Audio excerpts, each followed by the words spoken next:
Mayor McGillis, I just interviewed Heather Villeneuve, who is someone that graduated from St. Lawrence College, who's born in Cornwall and in the area, and just wants to work in her field and can't get a job because of the bilingual issue again, which is something that you and South Stormont have been at ground zero on.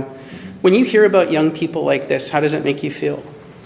Well, it's absurd. Heather called me and she gave me the whole rundown in terms of why she can't find work. She's now pumping gas. She's well qualified to work at the hospital in her field, and it's heartbreaking when you hear the stories. And it's just not Heather that I've heard these stories from. Many people, even people that are even working at the hospital today, that are trying, to advance themselves in other positions where they can't because they're not proficient enough in French. And Heather, that was her concern. And now again, is what we were advocating. We have high-skilled, quality people in our community that have to leave this area, leave their roots, for what?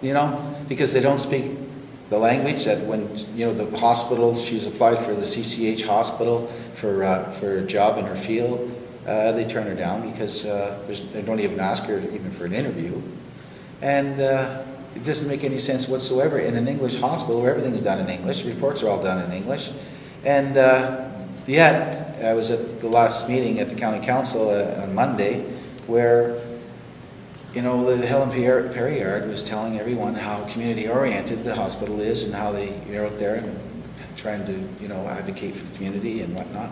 That's not advocating for the community. It's sad, really.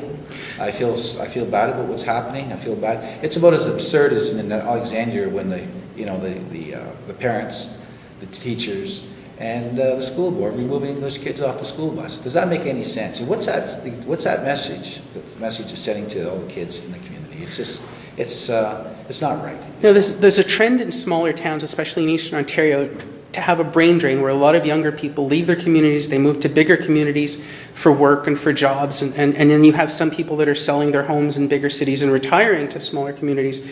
But then you skew your numbers, and for you as mayor of a township, how do you make a community grow if you can't keep young people like Heather employed in their fields after they invest in the community by going to St. Lawrence College? Yes, it's hard to make a community grow. I mean, South Stormont is growing substantially. We have a lot of people coming even out of Quebec because of what's happening there. But when you have, the province says they're advocating for jobs, and there's more jobs coming this way. Well, yeah, there's more jobs. If the jobs are coming this way in our public sector in different areas like the hospital, when they're hiring outside the province to fulfill the mandate, and then being proficient in French, and then having, you come here from Monday to Friday and go back to the province, and they're not spending money back in this community, so we're losing there too as well. So, and it's really upsetting when our tax dollars are going to the hospital that's doing this to the community. It's ridiculous. And if anybody, approaches me and opposes or disagree with what I'm saying, after I talk to them, there's some people, no matter what you say to them, it doesn't matter. It's irrelevant. They want the advantage, and they're going to do everything they can to keep the advantage. So there's some people there's no point even discussing the issue with because they don't want to understand. Now, their eyes are closed. Focusing on the hospital for a second, I know you came out in support of the nurse protest, the bilingual nurse protest at CCH. South Stormont talked about withholding its financial support for CCH. Yet we haven't seen the numbers really rise. Now, I know you've got a ton of emails and phone calls. I've received a ton of email and phone calls. Yeah. A lot of people will talk about this issue, but they won't go public with it. Do you think that there's a fear? Like, what do you think is causing more people to not be more public in what they feel? Or do they just not support the position? From the employee aspect, the people working at the hospital, they fear their jobs. People that are working in the environment where you need to be French or proficient in French, they fear their jobs. Mm-hmm. They're afraid to speak out.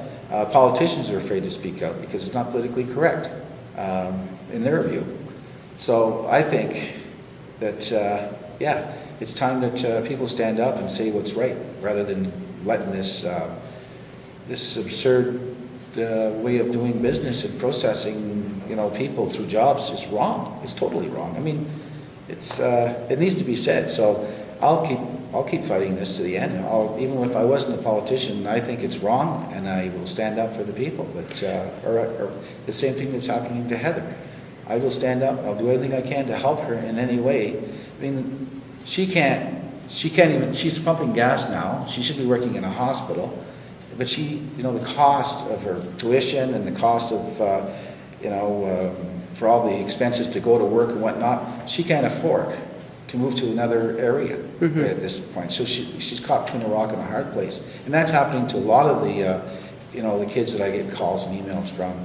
The parents can't afford to help them move at this point in time. So like Heather, she's pumping gas here for every year, and she should be in her field, and she should be doing what she's good at and what she wanted to do all her life. Why should kids uproot themselves because of language and have to go to another community? The parents, they're upset about this too, because I get calls from parents saying, one of my kids had to leave the community because they couldn't find work here, and they were at the top of their class too, whatever it was. It's just, I get so many.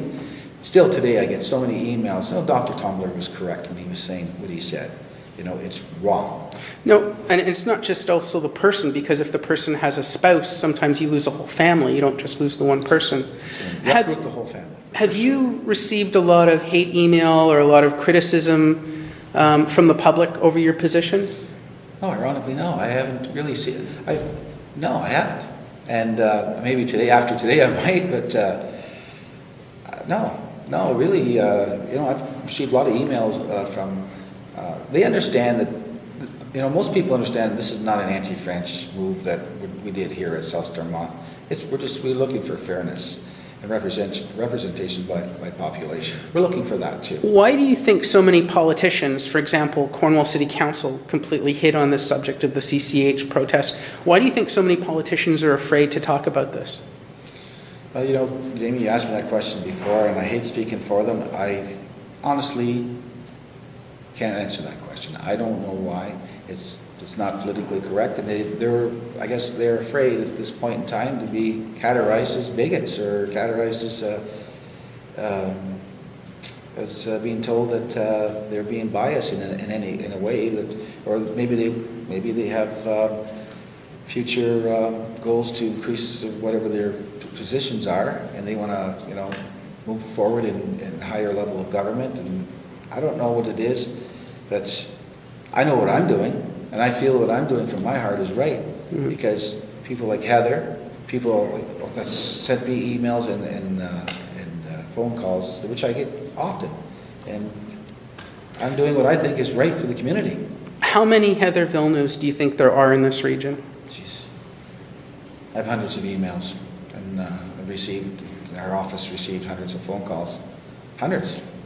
People, my son is in Calgary now, and he says, I can't believe the amount of people from this community that are there. Because, they're making big money, but the cost of living there is extreme too. It's very expensive to go there and to start up a new career, to start up a new residence. You need support, and a lot of times families can't give that support because they're barely making ends meet here. And it's totally wrong what's going on. And, I'll continue just to advocate for these people. Are there any real solutions? I mean, advocating is great and protesting is great. Are there going to be any real solutions? Well, we have to continue to advocate towards the province. And about a month ago, I was speaking with the federal minister, James Moore, official language minister, and he doesn't think it's working. I could tell. He's even outright said it. Also, he said what's going on at the hospital is wrong. Then do something about it. But no, he said now he's mandated the province and the municipalities. And, this French Language Services Act, they've taken it from one extreme, and they've taken it and they've tipped the scales on that way too far. And they're not being fair. And, Heather, she gave she made her concerns forward. She brought her concerns forward, and I'm going to do what I can to help her find a job. All right. Thank you very much, Bryan.